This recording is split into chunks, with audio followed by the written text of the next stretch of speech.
దేవుని యొక్క పరిశుద్ధ నామానికి మహిమ కలుగును గాక. దేవునికి స్తోత్రము. ఇదిగో నా తండ్రి, ఈ యొక్క ఉదయకాలము చిన్న మందగా నిన్ను స్తుతించుకుండగా ప్రభా, మా మధ్యలోనికి మీరు వచ్చి మాతో ఒక్కొక్కరితో మాట్లాడినట్లుగా నీ వాక్యం నా తండ్రి శరీరధారిగా మా యొక్క హృదయంలోనికి వచ్చి అది ఫలించి అభివృద్ధి చెందినట్లు కృప దయచేయమని నా ప్రభా, మమ్మల్ని మేము తగ్గించుకుంటూ ఇదిగో నా నేను బిడ్డలందరికీ కూడా ప్రభా ఈ వాక్యము బయలుపరచబడినట్లు కృప దయచేయమని యేసునామములో కూర్చున్నాము తండ్రి, ఆమేన్. అందరం కూర్చుందాం. దేవుడి దినమున మనతో మాట్లాడినట్లుగా మనందరం కూడా చేతులెత్తి దేవునికి స్తోత్రం చేస్తాం. పరిశుద్ధుడైన దేవానికి స్తోత్రం అనగా మా ఒక్కొక్కరితో మాట్లాడినట్లు నీ కృప దయచేయమని అడుగుతున్నాం. దేవుడు కృపలో భద్రపరిచినట్లుగా దేవునికి స్తోత్రం చేస్తాం. స్తోత్రం స్తోత్రం స్తోత్రం స్తోత్రం స్తోత్రం స్తోత్రం స్తోత్రం. మరి ఈరోజు వాక్యంలోనికి మనం వెలుచుండగా ఈ భూమి మీద ఉన్నటువంటి యొక్క సమస్తమును కృపతో నింపినాడు దేవుడు. అన్నిటినీ కృపతోనే నింపి కృపలో ఇవన్నీ పని చేస్తూ ఉన్నాయి. అలాగే మానవుడు కూడా కృపలో పని చేయాలని దేవుని యొక్క చిత్తం. మానవునికి కూడా కృప ఉంది, కానీ ఆ కృపను ధరించుకునేది ఎలాగా అని తెలియదు. ప్రతి మనుషుడు కృప ఉంది, కృపణను కాపాడుతుంది, కృపణను రక్షిస్తుంది. కారణం ఏమిటి అంటే ఈ లోకంలో ఉన్నటువంటి యొక్క ప్రకృతిని అంతటినీ కృపే కాపాడుకుంటూ వస్తూ ఉంది. ఆకాశాన్ని, భూమిని అన్ని సృష్టించినది కృప ద్వారా సృష్టింపబడింది. నువ్వు నేను కూడా కృప ద్వారా సృష్టింపబడినాం. కానీ కృప సంచరించుచున్నది, కానీ ఆ కృపను మనము పట్టుకోవాలా అంటున్నాడు. అది ఏ రీతిగా పట్టుకోవాలి, అది ఏ రీతిగా మన దగ్గరికి వస్తుంది, మనకేముండాలా గమనించండి ప్రియమైన వారులారా. భక్తి ఉండాలా, దురాశలు ఉండకుండా ఉండడమే దాన్ని ఒరిసి పట్టుకోవడము. ఈ దురాశలు అనేది ఎప్పుడైతే మన జీవితంలో ఉంటాయో మనం ఆ కృపను ఒరిసి పట్టుకోలేము. అది మనతో కూడా ఉండదు. అది మనతో కూడా ఉండాలంటే 3 అనుభవములు మనకు కావాలి. ఈ 3 అనుభవాలు ఏమిటి గమనించండి ప్రియమైన వారులారా. మొట్టమొదట స్పష్ట బుద్ధి కావాలి. స్పష్ట బుద్ధి అనేది అది మనలో ఉంటుంది. అది మనము దానిని నేర్పరచుకోలేదు, మనము దానిని చక్కపరచుకోలేదు. ఈ స్పష్టమైనటువంటి యొక్క బుద్ధిని మనము ధరించుకున్నప్పుడు ఖచ్చితంగా ఆయన మనలోనికి ఏమి తీసుకొని వస్తాడు? ఆయన ఈ యొక్క కృప తీసుకొని వస్తాడు. రెండోది నీతి. ఏం తీసుకొని వచ్చాడు ఆయన? మనం ఏం తీసుకురావాలి? రెండోది నీతి తీసుకురావాలి. నీతిలో మనము జీవించాలి, నీతిలో మనము నడచాలి. నీతిలో మనము ఎప్పుడైతే ఉంటామో ఖచ్చితంగా ఆ కృప మన దగ్గరికి వస్తుంది. మూడోది ఆయన ఏమంటున్నాడో తెలుసా? ఈ రెండిటికి భక్తి కావాలా అంటున్నాడు. ఆ భక్తి ఎటువంటిది? మనం ఏదో భక్తి చూపిస్తామండి, తాత్కాలికమైన భక్తి చూపిస్తాం, ఏదో మామూలుగా భక్తి చూపిస్తాం, కానీ అది భక్తి కాదంటున్నాడు. ఈ స్వభావములను మనము ధరించుకోవడమే ఒక భక్తి అంటాడు.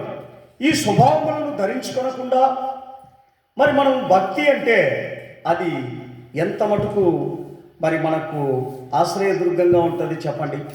గనుక ఈ 3 ఎప్పుడైతే ఒక మనిషిలో ఉంటాయో కృప ఆవరిస్తుంది. దేవునికి స్తోత్రం, హల్లెలూయా.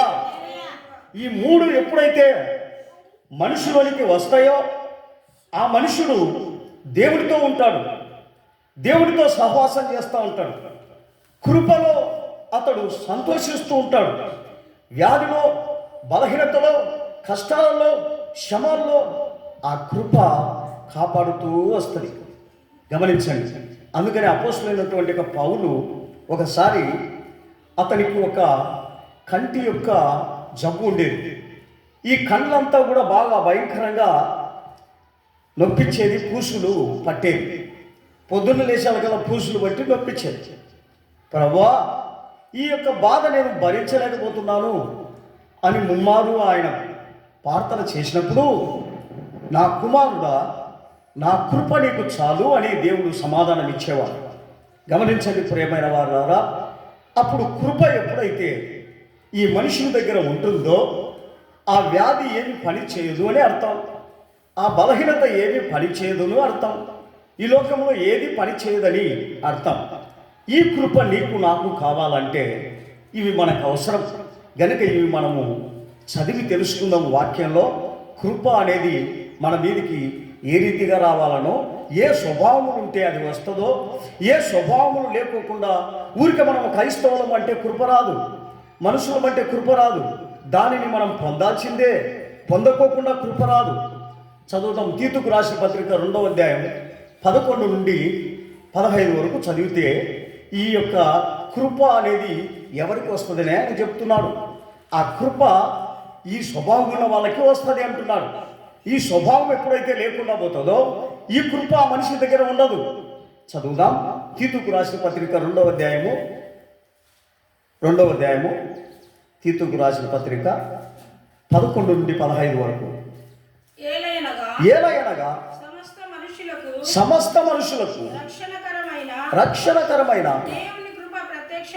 దేవుని కృప ప్రత్యక్షమై మనము భక్తిహీనతను ఇహలోక సంబంధమైన దురాశలను ఏం చేయాలంట? విసర్జించి శుభప్రదమైన నిరీక్షణ నిమిత్తము అనగా మహాదేవుడును మన రక్షకుడునైన యేసుక్రీస్తు మహిమ వలన ప్రత్యక్షత కొరకు ఎదురు చూచుచు ఈ లోకంలో ఏ బుద్ధి ఉండాలంట? ఎవరిని ఎదురు చూడాలంట? కృపను. ఏమి ఎదురు చూడాలంట? మహిమ అనేది కృప. ఆ కృపను మనం ఎదురు చూడాలంటే ఏమి ఉండాలి? మనకు స్పష్ట బుద్ధి ఉండాలా. ఈ స్పష్ట బుద్ధి ఒకటి, తర్వాత చదవమా, రెండవది నీతితోను, మూడవది భక్తితోను బతుకుచుండవలెనని మనకు బోధించుచున్నది. హల్లెలూయా. ఏం బోధిస్తా ఉంది? ఈ యొక్క గుణాలు ఎప్పుడైతే మన దగ్గర ఉంటాయో అప్పుడు మనం అందరం కూడా కృపతో ఉన్నామని అర్థం. ఈ 3 స్వభావాలు మన దగ్గర లేకుండా నాకు భక్తి ఉంది, నాకు ప్రార్థన ఉంది, నేను ప్రార్థనకు వెళ్తున్నాను, నేను బాప్తిసం తీసుకున్నాను అని నువ్వు చెబితే అది ఎంత మూర్ఖమో ఒక్కసారి మనం ఆలోచన చేద్దాం. గనుక ఏవి మనకు కావాలనో అవి ధరించుకున్నదే ఒక విశ్వాసి యొక్క లక్షణం. ఆ కింది వాక్యంలో మనం ముందుగా చదివినప్పుడు ఆయన సమస్తమైన దుర్నీతి నుండి మనలను విమోచించి సత్క్రియలందు ఆసక్తి కలిగిన మనుషులుగాను ప్రజలను తన కోసము పవిత్రపరచుకొని తన సొత్తుగా చేసుకొని ఉన్నాడు. చేసుకొనుటకు తన్ను తానే మన కొరకు అర్పించుకొనెను. వీటిని గూర్చి బోధించుచు హెచ్చరించుచు సంపూర్ణ అధికారముతో దుర్బోధను ఖండించుచు ఉండుము.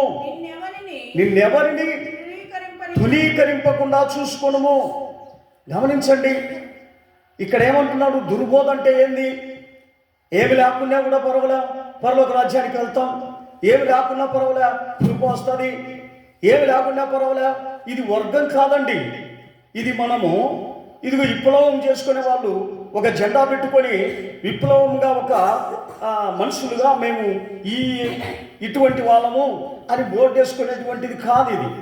ఇది ఏమిటి అంటే సజీవుడైనటువంటి దేవుడు మనకు నియమించినటువంటి యొక్క పద్ధతులు, నియమించినటువంటి యొక్క కట్టడలను, వీటిని మనము ధరించుకోవాలని నీతో నాతో చెప్తున్నాడే. కానీ యేసుప్రభు నమ్మినాం, మేము యేసుప్రభులోకి దిగినాం, యేసుప్రభులో ఉన్నాం గనుక యేసుప్రభువే మమ్మల్ని కాపాడాలా, యేసుప్రభువే మమ్మల్ని రక్షించాలా, యేసుప్రభువే మా యొక్క విప్లవాన్ని బలపరచాలా అని అనుకోవడము విశ్వాసులకి ఎంత మూర్ఖతనమని గమనించండి ప్రియమైన వారులారా. ఇది తెలియక మేము ఒక విప్లవం కారులము, మేము ఒక యేసుప్రభు యొక్క బిడ్డలము, మా మతం వేరు. ఇది మతం కాదండి, ఇది మార్గం. గమనించండి, మతం అంటే ఇదే ఏంటంటే మాది ఒక వర్గం, మేము ఒక వర్గంలో జీవిస్తున్నాం, మా వర్గంలోనికి అందరూ రావాలి, మా వర్గంలోనే ఉండాలి. ఇది మతం. ఇది మనము యేసు ప్రభు చెప్పేటువంటి యొక్క బోధ మతం కాదండి, మార్గం. ఈ మార్గములో వస్తే నీకు ఏమేమో వస్తాయో ఆయన వాక్యముతో చెప్పి నిన్ను హెచ్చరిస్తున్నాడు. ఇది తెలియక ఈ రోజున ప్రతి మనుషులు యేసుప్రభుని మేము నమ్మినాం, యేసుప్రభులో దిగినాం. ఏం చేస్తాడు యేసుప్రభులో దిగితే? ఒకవేళ నీకేం చేస్తాడు గమనించండి. ఆయనలోనికి నువ్వు రావాలి కదా, నువ్వు రావు. ఊరికి దిగితే సరిపోతుందా? ఊరిక నేను బాప్తిసం తీసుకున్నా అంటే సరిపోతుందా? ఊరికి నేను వారమానం ప్రార్థన పోతున్నా అంటే సరిపోతుందా? ఇవి ఏం పని చేయవండి. పని చేయాలంటే ఆయా వాక్యములు ఆయా గుణములకు తగినట్లుగా మనము ధరించుకోవాలి. అవి ధరించుకున్నప్పుడే మనము దేవుని బిడ్డలుగా మార్చబడతాం. అవి ధరించుకొనకపోతే ఏ రీతిగా దేవుని బిడ్డలుగా మార్చబడతాం చెప్పండి? సిలువ నిన్ను తీసుకుపోతుందా? సిలువను చూపిస్తే సిలువ నిన్ను తీసుకుపోతుందా పరలోక రాజ్యానికి? సిలువ పట్టుకొని పోతే నిన్ను చూపిస్తుందా? లేకుంటే వాక్యం పట్టుకొని పోతే నిన్ను వాక్యం పరలోక రాజ్యానికి తీసుకుపోతుందా? ఒక్కసారి మూర్ఖతనంగా ఆలోచన చేయి. ఎందుకంటే నేను ఏ రీతిగా ఉండాలా? ఎంకలు తింటానని, మాంసం తింటున్నానని ఎంకలు నిందేసుకుంటామా? కాదే. మన హృదయంలో ఉన్న చెడు యొక్క అలవాట్లను, చెడు యొక్క తలంపులను, ఆ మూర్ఖతనం కలిగినటువంటి బుద్ధిని తీసేయమంటున్నాడే కానీ మూర్ఖతనమైనటువంటి బుద్ధిని మన యొక్క హృదయంలో పెట్టుకొని ప్రభు అంటే దేవుడు అంటే ఏం చేస్తాడండి? అందుకని ఈ దినాన అనేక మంది దేవుడు అంటున్నారు, వాళ్ళు పాపం చేస్తున్నారు, ఏదో వాళ్ళు చేసేటువంటి యొక్క పనులు చేసుకుంటూ ముందుకు వెళ్తున్నారు. అది భక్త్యా? అది దేవునికి సంబంధమైనదా? కాదే. వాళ్ళు అనుకుంటున్నారు మేమేదో మా మనసులో అనుకుంటే చాలు, మేము 2 చేతులు ఎత్తి ముక్కితే చాలు, మాకు దేవుడు ఉన్నట్లే అని వాళ్ళు అనుకుంటారు. కానీ మనతో అట్లా చెప్పలేదండి. మన హృదయంలో, మన శరీరంలో ఏముండాలా అంటున్నాడు? ఈ యొక్క కృప ఉండాలా అంటాడు. కృప నిన్ను ఆవరించి ఉండాలా, కృప నిన్ను కాపాడుతూనే ఉండాలి. దానికి నువ్వేమై ఉండాలా? అందుకని ఆయన అంటున్నాడు, నా కృప నిన్ను ఆవరించి ఉండాలంటే నువ్వు నాకు చేయవలసినది 3 కార్యములు అంటాడు. ఏ కార్యములు? 1 స్వస్థ బుద్ధి, 2 నీతి, 3 భక్తి. ఈ 3 నీ దగ్గర ఉన్నాయా? ఒకసారి మనం చూసుకుందాం. ఈ 3 ఏమి లేకోకుండా నాకు కృప వస్తుంది, నాకు దేవుడున్నాడు, నేను భక్తితో ఉన్నా, ఏం ప్రయోజనం?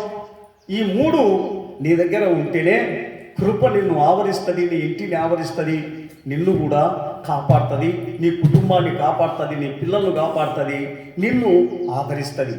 ఈ కృప అనేది నీ దగ్గర లేకపోతే ఆ ఇంట్లో దయాలుంటాయి, ఆ ఇంట్లో నానా విధములైనటువంటి యొక్క శోధనలు ఉంటాయి, అనేకమైన బలహీనతలు, బాధలు, ఎన్నో కష్టాలు, శ్రమలు ఇవన్నీ నిన్ను చుట్టుముట్టి ఏం చేస్తాయండి?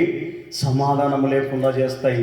పండుకున్నా ఊరుకోదు, లేచినా ఊరుకోదు, కూర్చున్నా ఊరుకోదు, నీ శరీరాన్ని అంతటిని బాధిస్తానే ఉంటుంది. ఏమి లేకపోతే? కృప లేకపోతే. కృప నీ శరీరాన్ని కప్పుతుంది. కృప నీ శరీరంలో ఉన్న బలహీనతలన్నిటినీ బయటికి తీసేస్తుంది. ఈ కృప నీ యొక్క వ్యాధులన్నిటినీ బయటికి తీసేస్తుంది. ఈ కృప నీలో ఉన్నటువంటి యొక్క సమస్తమైనటువంటి యొక్క దురాలోచనలన్నిటిలో నుండి విడిపిస్తుంది. ఈ కృపను నువ్వు ధరించుకోవాలని మరి దేవుడు నిన్ను హెచ్చరిస్తున్నాడు. ఈ వారం ప్రియమైన దేవుని బిడ్డ, అదే 1 దశలోనికి రాసిన పత్రిక 5వ అధ్యాయము 24వ వచనంలో మనం చదివినప్పుడు, 1 దశలోనికి రాసిన పత్రిక 5వ అధ్యాయము 24వ వచనం మనం చదివినప్పుడు, మిమ్మల్ని పిలుచువాడు నమ్మకమైన వాడు కనుక అలాగ చేయండి. ఏమంటున్నాడు? మిమ్మల్ని పిలిచేవాడు ఎవరంట? నమ్మకమైన వాడు గనుక మీరేం చేయాలి? అలాగ చేయాలి. ఎలాగా? మీకేమేం కావాలా? ఒక విశ్వాసిని నేను బాప్తిసం తీసుకున్నా, దేవుని ప్రార్థనకు పోతున్నానంటే నీ దగ్గర ఏముండాలా? ఈ 3 స్వభావాలు ఉండాలి. అలాగ చేయండి అంటున్నాడు. స్వస్థ బుద్ధి ఉండాలా, నీతి ఉండాలా, భక్తి ఉండాలి. ఇలాంటివి చేయమంటున్నాడు. ఇది చేయకోకుండా నేను కృపలో జీవిస్తున్నా. కృపతో నేను హాస్పిటల్ నుండి నేను వచ్చినాను. కృపతో నాకు ఆపరేషన్ జరిగింది. కృపతో నాకు మేలు జరిగింది. ఎట్లా? అబద్ధపు మాటలు మాట్లాడద్దు, దుర్బోధ చేయొద్దు. కృప నీకుంటే హాస్పిటల్కి పోతావా? కృప నీకుంటే దెబ్బ తగులుతుందా? కృప నీకుంటే నువ్వు బలహీనంగా ఉంటావా? కృప నీ దగ్గర ఉంటే ఏదైనా వ్యాధి నువ్వు సంభవిస్తుందా? ఇది తెలుసుకోనక ఏంటంట ప్రతిదానికి కృపను అంటగడతాం. ప్రతిదానికి కృప కృప అంటాం. కృప దేనికి ఉంది? కృప నిన్ను కాపాడడానికి, నన్ను కాపాడేదానికి. కాపాడాలంటే స్వభావం ఉందండి. ఆ స్వభావం తీసేసుకోకుండా కృప నన్ను హాస్పిటల్ నుండి తీసుకొచ్చింది. ఏంట కృప ఉండి నేను డెలివరీ అయినా, కృప ఉండి నా బిడ్డ పుట్టింది, కృప ఉండి నాకు ఈ ఇల్లు కట్టుకున్నా. ఈ ఉత్తమాటలు కాదండి. దేవునికి స్తోత్రం. కృప అనేది నిన్ను అనాదిగా ఇడిసదు. కృప అనేది నిన్ను దూరపరచదు. ఎప్పుడు అంటుపెట్టుకునే ఉంటుంది. కష్టంలో, బాధలో, ఇరుకులో, ఇబ్బందులో నిన్ను ఆదరిస్తూనే ఉంటుంది. ఆ కృప ఎందుకో తెలుసా? అది దూరం ఉండదండి, దగ్గర ఉంది కనుకనే నువ్వు అడిగిన ప్రతి ఒక్క మాటకు వెంటనే రిప్లై ఇస్తుంది, వెంటనే నీతో మాట్లాడుతుంది. ఎట్లా మాట్లాడుతుంది? ప్రభువా, ఈ కార్యము నేను చేయిస్తున్నా, ఈ కార్యములకు ప్రతిఫలం దయచేయ ప్రభువా, ఈ కార్యము నా చేత కాదని నువ్వు ఎప్పుడైతే ప్రార్థన చేస్తావో పొద్దున్నే ఆ కార్యం ఉంటుంది. గమనించండి ప్రియమైన వాళ్ళారా, అదే అండి కృప చేసే పని. హల్లెలూయా, హల్లెలూయా, హల్లెలూయా. ఏం చేస్తుంది కృప? ఏం చేస్తుంది? నువ్వు చెప్పిన మాటను నెరవేర్చేదే కృప. ఆ నెరవేర్చకుండా నేనేమో మనం ఏమంటాం, మీరు నా కొరకు ఈ కార్యంలో కొరకు ప్రార్థన చేస్తానండి. ఎవరు ప్రార్థన చేస్తారు? గమనించండి. నువ్వు చేయవా అంటే పాస్టర్ చేస్తాంటే నీకు జరుగుతుందా? నువ్వు చేయమంటున్నాడు దేవుడు, నువ్వు కృపతో నింపమంటున్నాడు, నువ్వు దానిని కొనసాగించమంటాడు. వాడెవడో చేసేదానికి. గమనించండి. ఆయన చేస్తే నీకు అవుతుందా? నువ్వు చేసుకో, నీ కుటుంబాన్ని కాపాడుకో, నీ యొక్క ఇంటిని నువ్వు కాపాడుకో. ఆ బాధ్యత నీ మీద ఉంది. అందుకని యేసు ప్రభువు అంటున్నాడు, ఏమంటున్నాడో తెలుసా? నా కొరకు కాదండి ఏడవలసింది, నీ కొరకు, నీ ఇంటి కొరకు, నీ పిల్లల కొరకు ఏడవమంటున్నాడు. ఈరోజు మనము దేని కొరకు ఏడుస్తున్నాం? కారణం ఏమిటి? మన పిల్లలు మన కుటుంబాన్ని ఏమిటితో నింపుతూ ఉన్నారు? పాపంతో నింపుతూ ఉన్నారు. అనేకమైన అన్యాయములతో, అక్రమంతో దాన్ని నింపుతూ ఉంటారు. అప్పుడు మనకు సమాధానం ఉంటుందా? మనకు శాంతి ఉంటుందా? మనకు కృప ఉంటుందా? ఒకసారి ఆలోచన చేయండి. ఇది పోగొట్టుకొని గమనించండి. మనం దేవుడు నాకు ఏమి సాయం చేయలే, దేవుడు నన్ను ఏమి కాపాడలే, ఏదో బతుకుతున్నా కానీ చచ్చినట్లే అని మనం చెప్తుంటా. ఎంత దౌర్భాగ్య స్థితితో ఒకసారి ఆలోచన చేయండి. అందుక నిన్ను నన్ను పిలిచినది, అందుక నిన్ను నన్ను విశ్వాసిగా ఏర్పరచుకున్నది. ఆయన గుణగణాలు ఏమిటో, ఆయన వాక్యం ఏమిటో, ఆయన చెప్పిన మాటలో ఏమిటో నువ్వు పరీక్షించి దానిని నీ హృదయంలో పెట్టుకుంటే నీకు ఏ బాధ లేదండి, ఏ కష్టం లేదండి, ఏ శ్రమ లేదు. కానీ ఈ శ్రమలు, ఈ బాధలు ఇవన్నీ రావడానికి కారణం ఏమిటంటే ఆ కృపను ఎక్కడికి తెచ్చిపెట్టుకోలేదు? చెప్పండి. మన హృదయంలో, మన ఇంట్లో, మన దగ్గర, మన శరీరంలో ఉంచుకోలేక మనం ఏం చేస్తూ ఉన్నాం? బాధపడుతూ ఉన్నాం. దేవునికి స్తోత్రం. గమనించండి ప్రియమైన వాళ్ళారా, చివరి దినాలలో ఉన్నాం. ఈ కృప ఏం చేస్తుంది? నిన్ను ఎత్తుకొని పోతుంది. అది వాటికి దేవుడి దగ్గరికి తీసుకుపోతుంది. కృప లేనిది నీవు ఎత్తబడలేవు. కృప లేనిది నీ జీవితము ఈ భూమి మీదైనా సరిగా పనిచేయదు. అది అవకతవకలే, కష్టాలే, బాధలే, ఇరుకులే, ఇబ్బందులే. కృప ఉంటే ఏం చేస్తుంది చెప్పండి చూద్దాం? నిన్ను నీతిమంతుడిగా మారుస్తుంది, యథార్థంగా మారుస్తుంది, మంచితనంగా మారుస్తుంది. అన్నీ ఈ కృపే నిన్ను కాపాడుతూ వస్తుంది. ఎక్కడ ఉంటే? నీ హృదయంలో ఉంటే. దేవునికి స్తోత్రం. హల్లెలూయా. కీర్తన 108:4 చదువుదాం. కీర్తన 108:4.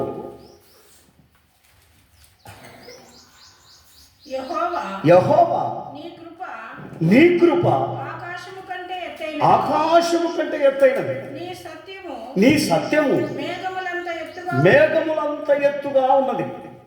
గమనించండి. నిన్ను ఎవరు ఎత్తుకుపోతారు? కృప. ఎక్కడికి ఎత్తుకుపోతుంది? ఎక్కడి నుండి కృప? భూమి నుండి ఆకాశం వరకు ఉంది. ఈ కృప నిన్ను ఎత్తుకొని పోతుంది. నువ్వు ఏదాన్ని ధరించుకుంటే, కృపను ధరించుకుంటే. అంటే నువ్వు ప్రార్థన చేస్తుంటే కృప వచ్చి నిలుస్తుందా? నువ్వు బైబిల్ చదువుతుంటే కృప వచ్చి నిలుస్తుందా? నువ్వు పండుకుంటే కృప వచ్చి నిలుస్తుందా? దాన్ని ధరించుకోవాలండి. దాన్ని ధరించుకోనకుండా అదంతా అదే నీ దగ్గరికి రాదు. ఎందుకు రాదు? పాపం అనే శరీరం ఉంది కాబట్టి, దోషమైన భరితమైనటువంటి గుణాలు మనలో ఉన్నాయి కనుక దానంతా అది వచ్చి మనల్ని ఆవరించదు. అది ఆవరించాలంటే ఈ గుణగణాలు కావాలా అంటాడు. అందుకని ఈ కృపే నిన్ను భూమి మీద నుండి ఆకాశం వరకు నిన్నేం చేస్తుంది? ఆ కృపలో నీ మాటను దేవుని దగ్గరికి తీసుకొని పోతాది. దేవునికి స్తోత్రం. ఎందుకో తెలుసా? ఆ కృపే లేకపోతే నీ మాటలు దేవునికి ఎవరు తీసుకుపోతారు? అందుకనే నీ మాటలు దేవునికి వినబడాలంటే ఈ స్వభావం కలిగి నువ్వు దేవుని అడగమంటున్నాడు. ఈ స్వభావం కలిగి నీవు ఆయనకు నీకు ఒక ఐక్యత పెట్టుకోమంటున్నాడు. అటువంటి ఏ ఐక్యత నాకు వద్దు అంటే ఆ కృప నీ దగ్గర ఉంటుందా? అది దేవుడిచ్చినటువంటి యొక్క కృప ఉంది. అది దేశమంతా ఉంది, చుట్టూ అది ఆవరించి ఉంది. కానీ నిన్ను ఆవరించి ఉందా? ఒక్కసారి ఆలోచన చెయ్యి. నిన్ను ఆవరించి ఉంటే ఎందుకు బలహీనపడుతున్నావు? ఎందుకు కష్టపడుతున్నావు? ఎందుకు శ్రమలు పడుతున్నావు? గమనించండి. ఆ కృప నిన్ను ఎలా ఉంచుతుంది తెలుసా? ఎత్తైన స్థలంలో నిన్ను ఉంచుతుంది. ఎంత ఎత్తులో ఉన్నప్పటికీ కూడా ఆ కృప నిన్ను కాపాడుతూనే ఉంటుంది. ఒకసారి కీర్తన 36వ అధ్యాయము 36 5 నుండి 7 వరకు చదువుదాం. 5 నుండి 7 వరకు. యెహోవా నీ కృప ఆకాశము అంటుచున్నది.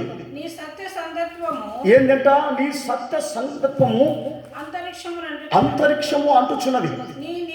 నీ నీతి దేవుని పర్వతములతో సమానం. నీ న్యాయ విధులు మహా అగాధములు. యెహోవా నరులను జంతువులను రక్షించువాడు నీవే. దేవా నీ కృప ఎంతో అమూల్యమైనది. నరులు నీ రెక్కల నీడను ఆశ్రయించుచున్నారు. ఏమిటి బట్టి? ఈ కృపను బట్టి. ఈ కృప ప్రతి స్థలములోనూ ఉండి అందరినీ కాపాడుతూ ఉంది. ఎట్లా చెప్పండి చూద్దాం. గమనించండి. ప్రకృతి సంబంధంలో ఎటువంటి వారిని దేవుడు ఏర్పరచినాడో వాళ్ళందరినీ ఈ కృప కాపాడుతూ ఉంది. కానీ నిన్ను నన్ను ప్రత్యేకంగా కాపాడాలంటే నువ్వు ఈ స్వభావాలు ధరించుకోవాలా అంటున్నాను. ఈ స్వభావాలు నాకేం అవసరం లే, అందరినీ కాపాడినట్లే నన్ను కాపాడుతుంది ఈ కృప, అంతే చాలు అనుకుంటే ఏం ప్రయోజనం? కృప కాపాడుతుందండి. జంతువులు కాపాడుతుంది, మరి పక్షులు కాపాడుతూ ఉంది, మృగాలను కాపాడుతూ ఉంది, ప్రకృతిని, ఈ యొక్క ఆకాశాన్ని, భూమిని, చెట్లను, శ్యామలను అన్నిటినీ కృప కాపాడుతూ ఉంది. కానీ నిన్ను కాపాడేది పెద్ద గొప్ప సంగతే. ఆ కృప ఎప్పుడు నాలో నుండి తొలగించవద్దు ప్రభా అని కృపలో జీవించాలంటే ఈ గుణం కావాలని దేవుడు నిన్ను హెచ్చరిస్తున్నాడు. ఈ గుణం కావాలని నీకు అంటాడు. ఈ గుణం ఎప్పుడైతే నీకు లేకుండా పోతుందో ఆ కృప నిన్ను ఎట్లా ఆవరిస్తుంది? ఒకసారి ఆలోచన చేయి. అదే 37వ అధ్యాయము 3 నుండి 7 వరకు చదువుదాం. 3 నుండి 5 వరకు చదువుదాం. యెహోవా యందు నమ్మిక ఉంచి మేలు చేసేది నేర్చుకుందాం. దేశమందు నివసించి సత్యమునందు అనుసరిస్తాం. యెహోవాను బట్టి సంతోషించుము. ఆయన నీ హృదయ వాంఛలను తీర్చును. నీ మార్గమును యెహోవాకు అప్పగించుము. నీవు ఆయనను నమ్ముకొనుము. ఆయన నీ కార్యములన్నిటినీ నెరవేర్చును. గమనించండి ప్రియమైన వాళ్ళారా, కృప ఎట్లా వస్తుందంటే నీ దగ్గరికి ఈ కార్యములు నీ దగ్గర ఉన్నాయా? కృప ఏం చేస్తుంది? అది ఊరుకుందండి, దానికి పని పెట్టి అది నీ దగ్గరికి వచ్చిన తర్వాత అది పని చేసేటువంటి ఒక బాధ్యత దానికి ఉంది. కానీ నువ్వు దానికి పని పెట్టి కాకుండా ఉన్నట్లయితే ఏం చేస్తుంది? అది గమ్మన ఊరుకుంటుంది. అదేమో ఆవరిస్తుంటుంది, నీ దగ్గరికి వస్తుంది, అంత లెక్కలు దిగుతూ ఉంటుంది. కానీ నీలో ఉండాలి, నిన్ను ఆవరించి ఉండాలంటే నీ దగ్గర ఏముండాలా? ఇదిగా ఇప్పుడు చదివితేమే ఏముండాలో చెప్పండి, మళ్ళీ చదువు, మా వాక్యం చదువు మళ్ళా. ఏం పెట్టుకోవాలి? యెహోవా యందు మొట్టమొదట నమ్మిక పెట్టుకోవాలి. యెహోవా యందు నమ్మిక పెట్టుకొని మేలు చేసేదానికి మొదలు పెట్టాలి. దేశమందు నివసించి సత్యమును అనుసరించాలా. చూడండి, ఏమనుసరించాలా? ఒకటి నమ్మకం పెట్టుకోవాలా, రెండోది సత్యమును అనుసరించాలా. యెహోవాను బట్టి సంతోషించుము. ఆయన నీ హృదయ వాంఛ, నీ హృదయంలో వచ్చే ప్రతి ఒక్క మాట, ప్రతి ఒక్క కార్యము నెరవేరుస్తాడంట. ఈ కృప ఉంటే నీ మార్గమును యెహోవాకు అప్పగించుము. నీవు ఆయనను నమ్ముకోవాలి. మనం ఏం అప్పగిస్తున్నాం చెప్పండి? దేవుడు ఉన్నాడంట, ఈ కార్యం చేస్తాడో చేస్తాడో చేయడో ఏంటి, మనమే చేసుకుందాంపా. ఏమంటాం? మూర్ఖుల మాదిరి ఏమంటాం? మనము యెహోవాను నమ్ముకొని ఊరుకుంటే సరిపోతుందే, మనం చేసుకోవాలి కదా, ప్రయత్నం చేసుకోవాలి కదా. ఇది నీ మూర్ఖతనమైన కలిగినటువంటి గుణం. నువ్వు ప్రయత్నం చేస్తే ఏ మటుకు ప్రయత్నం చేస్తావు? అందుకనే ఆయన అంటున్నాడు, నీ భారము యెహోవా మీద మోపి అది వస్తుందా రాదా చూడమంటున్నాడు. అది నేను చూడను, పెట్టను, నేను చేయకపోతే ఎట్లా వస్తుంది? సైతాను మాటలు మాట్లాడుతున్నాం, మనం మూర్ఖమైన మాటలు మాట్లాడుతున్నాం, దేవునికి వ్యతిరేకమైన మాటలు మాట్లాడుతున్నాం. దేవుడు అంటున్నాడు, అట్లా కాదండి, నువ్వు నన్ను నమ్ముకొని ఊరుకుండి నా కార్యములు చూడు, నేను దాన్ని చేస్తానో లేదో నువ్వు చూడు అంటున్నాడు. ఈ మాటను మనం ఎప్పుడు కూడా మనం తీసుకోము. కానీ ఏమంటాం? దేవుడేమో ఉన్నాడు, మనము చేసే కార్యములు చేయాలి కదా అని దేవుడి కంటే ముందు నీ కార్యాలు నువ్వే చేసుకుంటా ఉంటే దేవుడు నీ కార్యములు ఏ రీతిగా చేస్తాడు? ఏ రీతిగా దానిని సఫలపరుస్తాడు? గమనించండి, ఇటువంటి యొక్క మూర్ఖమైన విశ్వాసం ఈ లోకంలో దుర్బోధను మరి పెట్టుకొని వీళ్ళు ఏదో పేరుకు భక్తి చూపిస్తూ, పేరుకు ప్రార్థనలు చేస్తూ, ఏదో దేవుని యొక్క శక్తిని ఆశ్రయించని వారుగా కనబడుతున్నారే కానీ దేవుని ధరించుకున్నటువంటి విశ్వాసులుగా కనబడలేదండి. అంత మోసం, అంత అన్యాయం, అంత అక్రమం నిండుకొని ఉన్నటువంటి ఈ మనుషులకు కృప ఏ రీతిగా వస్తుందండి? కృప ఏ రీతిగా కాపాడుతుంది? ఇది తెలుసుకోలేక ఈ దినాన అనేక మంది అయోమయంలో పడిపోతున్నారు. అదే 1 దశలోనికి రాసిన పత్రిక 4వ అధ్యాయము 15 నుండి 17 వరకు చదువుతాం. 1 దశలోనికి రాసిన పత్రిక 4వ అధ్యాయము 15 నుండి 17 వరకు. మేము ప్రభు మాటను బట్టి మీతో చెప్పినది ఏమనగా ప్రభు రాకడ వరకు సజీవులమై నిలిచియుండు మనము నిద్రించిన వారి కంటే ముందుగా తన సన్నిధి చేరం. ఆర్భాటముతోను ప్రధాన దూత శబ్దముతోను దేవుని బూరతోను పరలోకము నుండి ప్రభు దిగువచ్చును. క్రీస్తునందుండి మృతులైన వారు మొదట లేస్తారు. ఆ మీదట సజీవులమై నిలిచియుండు మనము వారితో కూడా ఏకముగా ప్రభువుని ఎదుర్కొనడానికి వెళ్తాం. ఆకాశ మండలం గుండా మేఘముల మీద కొనిపోబడతాం. కాగా మనము సదాకాలము ప్రభుతో కూడా ఉందాం. కాబట్టి మీరు ఈ మాటల చేత ఒకరినొకరు ఆదరించుకునుడి. గమనించండి, ఏమంటున్నాడు? దేవుని యొక్క కృప నీ దగ్గర ఉంటే ఈ యొక్క రాకడకు అంతటిని కూడా సిద్ధపరుస్తాడు. నువ్వు ఎట్టెట్ట నడచాలా, ఎట్టెట్ట జీవించాలా అనేది ఆయనే చూసుకుంటాడు. కానీ మనం కృప లేకోకుండా ఏదో ఎవరో ఇచ్చినటువంటి ఒక బాప్తిస్తం తీసుకొని, ఎవరో ఇచ్చినటువంటి యొక్క బోధను నమ్ముకొని ఊరికి తాత్కాలికంగా నేను కూడా భక్తి చేస్తున్నా, నేను కూడా ప్రార్థన పోతున్నా అని ఊరికి చెప్పుకుంటా ఉంటే ఏం ప్రయోజనం? ఆ ప్రార్థనకు పోయే ఆ భక్తిలో శక్తి ఏది? ఆ భక్తిలో మరి నువ్వు చూపించేటువంటి యొక్క గుణమేది? నువ్వు చూపించేటువంటి ఆదరణ ఏది? నువ్వు చూపించేటువంటి యొక్క మరి అనేకమైన నీ కుటుంబ సాక్ష్యం ఏది? ఇవి ఏమీ లేవు. ఏదో ప్రార్థనకు పోతూ ఉన్నాను, పనికి ఉందో లేకనో పోతూ ఇంటికి వస్తున్నా అంతే దేవుడు కాపాడుతాడంటే ఎక్కడ కాపాడతాడండి? దయచేసి దేవుని వాక్యము కృపతో మనము నింపబడాలని హెచ్చరిస్తూ ఉంది. ఇటువంటి యొక్క మరి మాటలు మనము తెలుసుకొని రాబోయే దినాలలో ఈ కృపను పొందుకొనడానికి మనము సిద్ధపడదాం. దేవుని వాక్యం దీవించుగాక. ఆమేన్. కృపకాలం అంతముల త్రుటిల్లిపోకుండను కృపమయుడా నీ యొక్క కృప నీయుము. కృపకాలం అంతముల త్రుటిల్లిపోకుండను కృపమయుడా నీ యొక్క కృప నీయుము. పాతల శక్తులన్నీ నన్ను జయింపను వెదకిచు నా చుట్టూ తిరుగుచున్నప్పుడు. పాతల శక్తులన్నీ నన్ను జయింపను వెదకిచు నా చుట్టూ తిరుగుచున్నప్పుడు. సర్వకృపానిధిగా నా యేసు ప్రభువా నీ కుడి హస్తముల నన్ను దాచితివి. సర్వకృపానిధిగా నా యేసు ప్రభువా నీ కుడి హస్తముల నన్ను ఆమేన్. దాచితివి.